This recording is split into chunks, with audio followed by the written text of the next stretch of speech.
monde et bienvenue sur Face to Face. Alors aujourd'hui il fait beau, aujourd'hui j'avais envie de mettre de la couleur, aujourd'hui j'avais envie de me maquiller, donc aujourd'hui je vous fais un tuto make-up.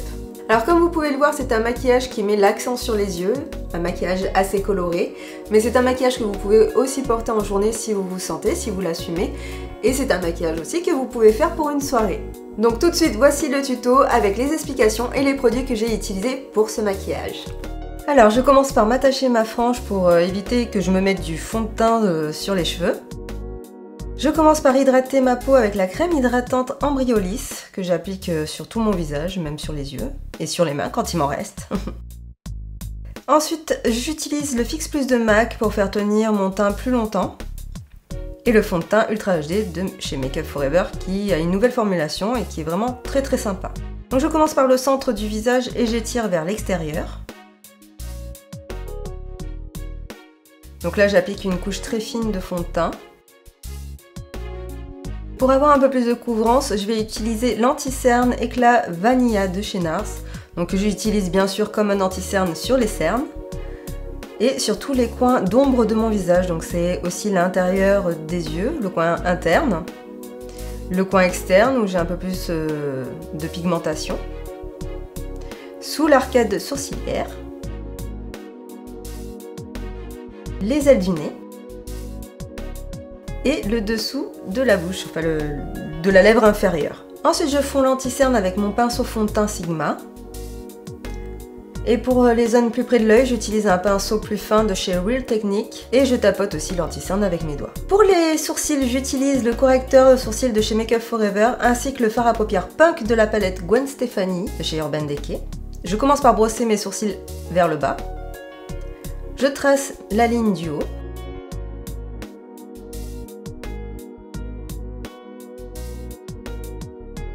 Je rebrosse les sourcils dans le bon sens. Et ensuite je remplis mes sourcils en commençant de la base des sourcils et je remonte vers la ligne que j'ai tracée un peu plus tôt. Et maintenant le pigment Sugar Peel Darling, donc j'avais envie d'un petit peu de turquoise pour les beaux jours, là il faisait beau ce jour-là, donc un pigment turquoise c'était sympa, ça apportait de la couleur. Donc là je l'applique directement sur ma paupière. Comme vous avez pu le voir, je n'ai pas encore poudré mon teint, donc ce qui fait que les fards à paupières vont encore mieux accrocher. Et je dégrade le fard à paupières Sugar Peel avec un pinceau propre. Pour le coin externe, j'utilise une Star Powder de chez Make Up For Ever qui est très jolie, elle est un petit peu scarabée on va dire, mais elle a plus tendance à être couleur prune. Donc je l'applique au coin externe de mon œil et ensuite je remonte dans la structure. Je dégrade donc ce Star Powder avec un pinceau flouteur propre. Et comme j'ai perdu de l'intensité, je rajoute encore de la Star Powder pour retrouver l'intensité souhaitée. Donc comme je n'arrivais pas à bien dégrader la Star Powder comme je le désirais, j'ai utilisé un petit peu de poudre libre afin de mieux fondre la Star Powder.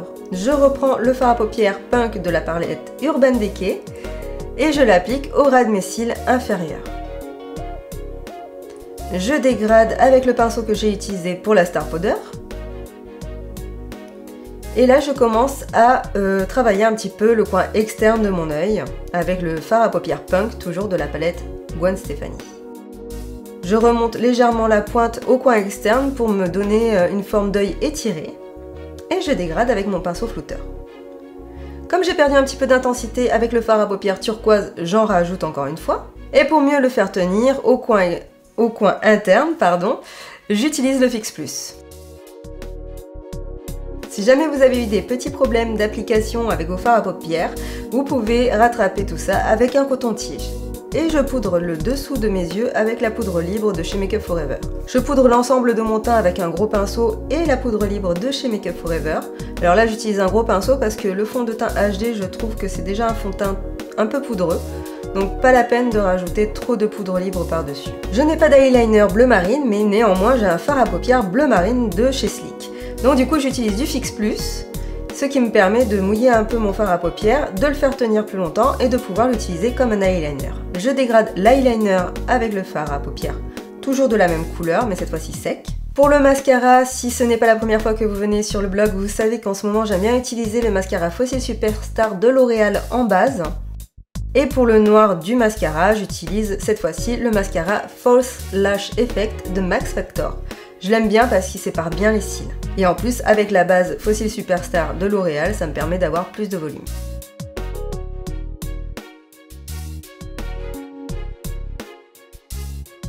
Ensuite, j'utilise le Long Lasting Eyeshadow de chez Kiko que j'ai depuis très longtemps et que je ne sais pas si on fait encore pour la muqueuse. Et de fard à paupières de la palette V2 toujours de chez Sleek pour rajouter un petit peu plus de lumière sous mon arcade sourcilière. Donc là, ce sont des fards à paupières mat. Je fonds les fards à paupières clairs avec ma Star Powder. Je remets ma frange en place. Et ensuite j'utilise un blush d'une palette Laura Mercier qu'on m'a offert l'année dernière à Noël, que j'aime beaucoup utiliser aussi en ce moment, parce que je trouve que vraiment il fait bonne mine, mais il est vraiment très très beau ce blush.